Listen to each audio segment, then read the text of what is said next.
Kristen working inside, and you're going to be talking to us, Kristen? Yeah, well, good afternoon, you guys. Welcome to our show. Right now on exhibit, we have our 4 female sea otters for you guys today. We're going to be doing a little bit of a training session for you guys. And as a trainer, one of the most commonly asked questions we get is, why do you bother training? Why don't you just toss the food in the exhibit and let the animals forage and feed themselves like they would naturally? We actually train them here for 3 main reasons. The first is mental stimulation. So it's kind of like sea otter school. Every time we come into the exhibit, we can have them working with different trainers, practicing the behaviors they already know, and even learning new behaviors on a regular basis to really make sure they're using the smart brains every single day. Now, the second reason we train is physical exercise. Now, just like it's important for you and I to get exercise, it's important for our otters as well, especially since they don't have to protect themselves from predators or hunt for their food. But the third and most important reason why we train is something called husbandry, and that's animal health care. All of our otters are trained to participate in their own health care.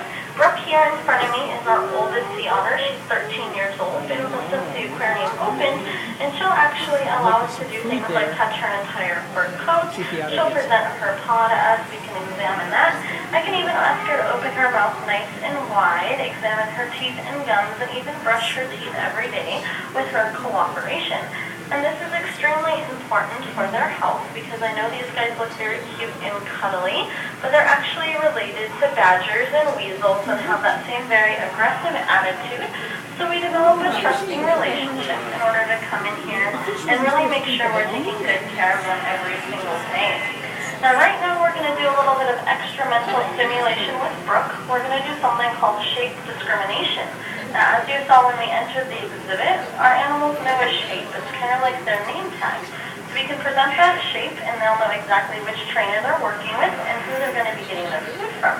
I think we have a couple of volunteers to help us out with this on your side of the window. Oh boy, we sure do. I've got Kayla and Jess. Could you two come on out? Come on over here. Perfect. So one will have a blue circle, and one will have a red cross.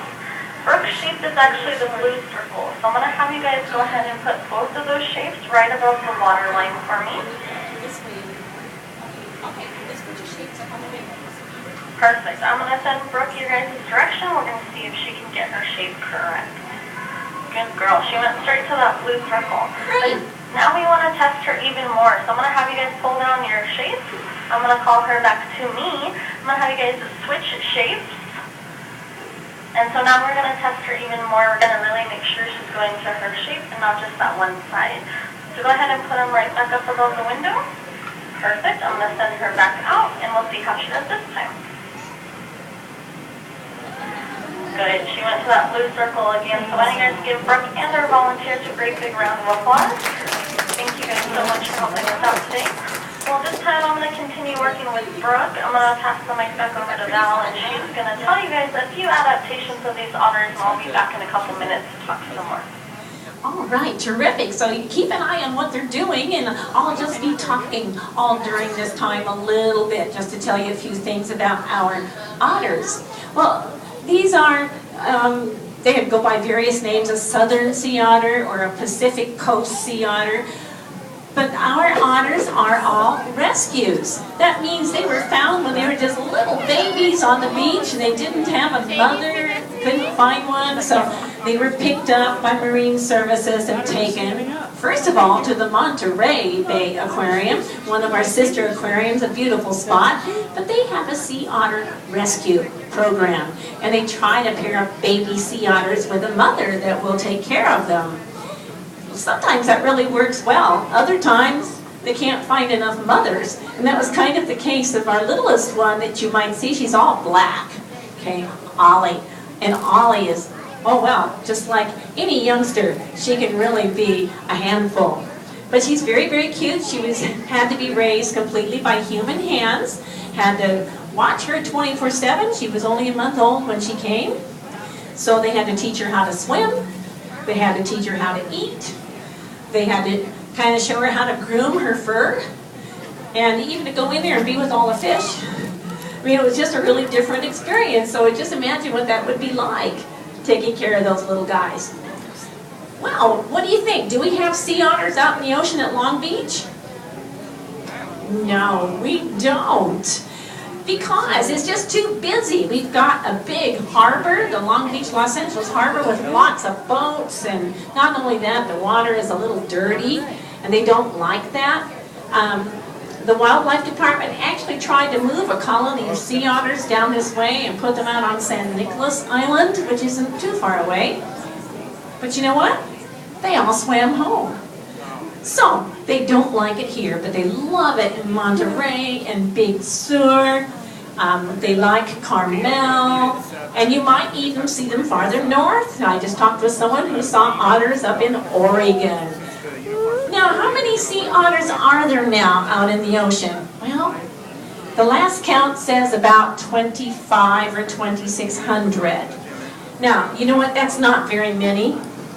There used to be as many as 300,000 of them all up and down the Pacific coast. But in the formative years of the United States, sea otter fur was very desirable. Everybody wanted fur coats and hats and gloves and boots. And they killed most of the sea otters until there were just about 100 of them left. That was all. And so people fought to get a law passed to save them. And finally, in 1911, when there were only about 100 sea otters left, they did get a law passed, and it was international, so that they are not being preyed upon by other nations. Now, they like cold water, and they've got some special adaptations for that cold water. Well, what is that adaptation? When you're looking at them, they've got really, really thick fur, and that was their problem. As I told you, that so many of them were killed for that fur, but it's the thickest, densest fur of any animal that has ever lived on this planet. Thicker than chinchilla or mink. As a matter of fact, if you were to take a spot on their body about the size of a quarter, that spot has maybe to about 1,500,000 individual hairs in that spot.